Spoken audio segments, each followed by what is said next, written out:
Hey guys, in this video I will show you how to fix a mouse scroll wheel that keeps scrolling up and down. Alright, let's begin.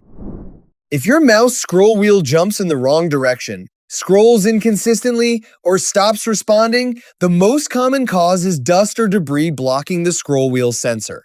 First, disconnect your mouse or turn it off if it's wireless. Then, take a soft microfiber cloth and gently clean around the edges of the scroll wheel. Press the corner of the cloth into the small gaps on both sides of the wheel and rotate it while cleaning. This helps remove dirt and lint that may be interfering with the sensor.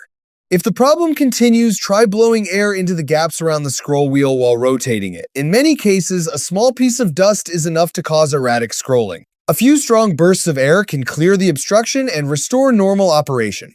For even better results, use a can of compressed air to blow around the scroll wheel from different angles. After cleaning, test the wheel again to see if the scrolling is smooth and responsive. So that's basically how you can fix a mouse scroll wheel going up and down. That's it for this video. Thanks!